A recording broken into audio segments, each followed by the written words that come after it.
Okay, we are presenting on COVID-19 and its impacts on the food industry.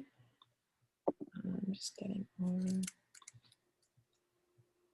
Some trends before COVID in the food industry were that the median pay was about $11 an hour, making this a low-wage industry on the whole. There were about 5 million jobs with high growth expected in the next 10 years, higher than the job market in average.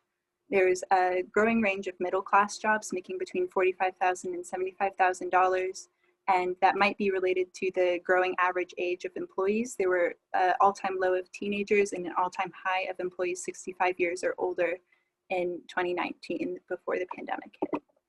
And to the next slide, pre-COVID, the wage elasticity of the labor supply has always been historically greater for low-wage workers than for high-wage workers. So in the food industry, they're not particularly sensitive to changes. They have a low elasticity. And there were some monopsonistic trends in fast food indicating that there wasn't the most competition in the market. There have been some increases in the minimum wage and tipped minimum wages, but that did not really decrease the employment levels. The employment is more wage elastic than has been previously studied, was an outcome that was new in 2019. And the minimum wage increases have substantially raised the earnings of food service employees as a whole, which would not happen in a perfectly competitive environment. And on the next slide, I'll give some evidence about monopsonies in the pre-COVID restaurant industry. A lot of the fast food chains that we're familiar with entered into anti-poaching agreements that suppressed wages by limiting the job options for restaurant industry employees. And that caused a lot of friction in the job search, which is a main characteristic of non-competitive industries. So for the main effects of the COVID in the food service industry, as it's known, it's a global pandemic, so every country has been affected. The live animal markets, which is kind of how we've heard that it somewhat started in Wuhan, China. The WHO has put out recommendations that there should be a ban on illegal pangolin, but also other wild animal trade to prevent further viral spillovers from humans to animals and vice versa, since both species can get it. And they have also issued recommendations to reduce the risk of transmission of emerging pathogens for future as well. And then policies have been put in place to keep processing plants open. Specifically, that was mentioned at the beginning of the pandemic, was Tyson Meat tried to close down, and Trump provided a subsidy and a requirement for them to stay open, as we literally wouldn't have had meat then. There's been product shortages in that mainly animal protein products, and they're leading operators to contemplate choosing between frozen or fresh materials, particularly with beef. And about 51% of operators say they're likely to make a switch just for like future as well as currently. It's caused a potential, can cause a potential food crisis in that food production is globally connected, so interrupting supply chains can threaten food security worldwide. The prospects for cereal, rice, and soya harvests are good, but low oil prices and panic buying has increased the price of wheat and rice. Food is decaying on farms due to the unemployment, and therefore the food isn't being harvested. So currently food loss is estimated at $400 billion annually, which could feed 1.2 billion people a year.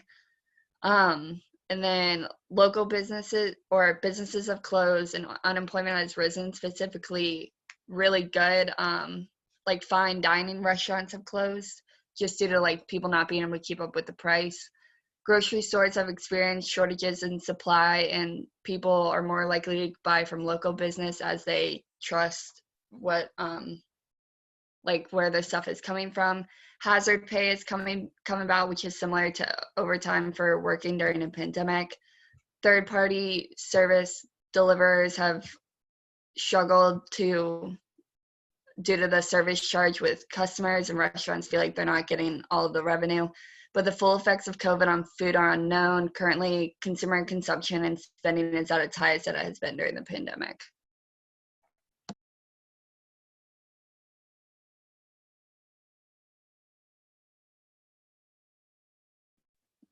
So due to COVID-19, the labor demand curve for the food services industry shifted left. On the graph below, you can see that the leftward shift results in a decreased wage and quantity of labor from the initial equilibrium. One reason behind the negative shock to labor demand is that smaller grocery stores and restaurants had to close either temporarily or permanently from their inability to continue operations during the pandemic, which is partially due to additional costs of hazard pay. Additionally, some businesses reduced store hours and limited the number of employees allowed to work on shifts due to social distancing protocols. For labor supply, we saw a shift to the left due to coronavirus. There's four main reasons. First one is fear of COVID-19. The United States saw more than 75,000 new cases in a single day at its peak. The second reason is the working conditions are unsafe for many food service workers, such as places like food processing plants where more than 15,000 workers were infected, yet they still kept the factories open. Third reason is due to Congress passing the CARE Act, increasing everyone's unemployment benefits by $600 per week. It became a less of an incentive for workers to go back to work, mainly due to the increase in potentially leisure wages of $15 per hour during a 40-hour work week. The last reason is the lack of availability to work. Although many deaths of COVID-19 is the older age group, majority of cases are in the younger and working age group. The shift in left in the labor supply can be supported by the BLS data shown in the left side of the slide. It shows that labor force participation rate decreased dramatically during that time period. So due to the leftward demand and supply shifts, the decrease in quantity of labor clearly decreases. This is supported by the graph to the right from the IZA Journal's empirical findings from the US Current Population Survey. The graph shows increases in unemployment for all food-related industries in 2020. Additionally, the shifts in labor demand and supply show contradicting changes in the wage, which leaves this result ambiguous. Data from the Bureau of Labor Statistics support this conclusion. The graph on the bottom shows the change in average hourly earnings in 2020 by month. The results do not show a linearly increasing or decreasing wage, but rather a varying wage across the time of the pandemic.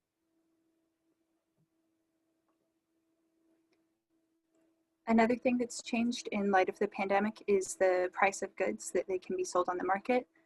With fewer prices in the price index and lots of changes in the market, price index for the two major product groups in the food service industry have fluctuated a lot in the recent months. As you can see on the left is the overall out of food away from home price index change month to month, January to March being pre-COVID, March to June being post-COVID. And then on the right, you can see the variability between full service and limited service meals and how the prices have gone up and down sporadically throughout the whole pandemic, but there's more change in the last 3 months. The recent increases reflect in part the higher input costs that we've seen discussed earlier, as well as the reduced demand for a lot of the services. Okay, so for the potential long-term impacts on the labor force, the first potential impact is that, well, before saying anything, the impacts of COVID are very difficult to predict, especially considering we're not totally sure what government packages will be given to citizens, and the demand from consumers is changing constantly. So it is very difficult to make predictions about how the labor force will be impacted by COVID-19. One thing that we have seen so far and that will definitely have long-term effects is the automation of the labor force. So for example, in the meatpacking industry, after so many scandals of workers in these factories getting sick and potentially contaminating products during the pandemic occurred, a lot of developers have been looking into automating the process, which would lower the demand for labor in this industry, and therefore a lot of people would be put out of jobs due to losing them to machines. We've also seen after hazard pay has gone away since, you know, we've been reopening the economy for a while now. A lot of people have lost their hazard pay, and therefore wages have gone down, and a lot of people have begun striking because they're no longer being paid appropriately for doing their work during a pandemic. So this has caused labor, during the strikes, it causes labor supply to decrease, and eventually labor wages will increase to meet those strike demands. And in addition to that, we see historically during times like this where workers on the front lines are put under lots of pressure, we see huge improvements in workers' rights. So this could potentially increase worker supply because workers will potentially have higher wages and better working conditions. So that's a possibility as well. We're also seeing a huge expansion of online delivery companies. So although brick and mortar grocery stores may be scaling back in their staff and hours and overall production or overall profits, that may be transitioning more to the online grocery store delivery services. So people who have lost their jobs in the actual grocery store may just be transitioning to, say, delivery drivers or people who pack up the orders. So it's unclear to say how exactly worker demand will change due to the increase in online delivery services.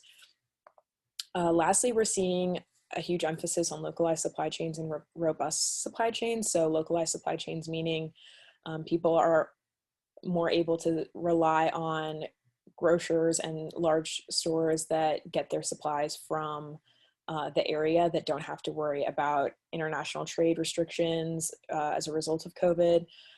So especially when large quantities of foods are going out of stock in bigger chain stores, that's where we see people, consumers moving towards localized supply chains. And robust supply chains will always thrive in a situation like this pandemic, where they can easily adapt and thrive to meet the challenges that they're facing. So, you know, huge grocery stores will be able to survive this pandemic because they are able to easily adapt to the challenges they've faced. And these are our sources. We have 2 pages. And that is our presentation.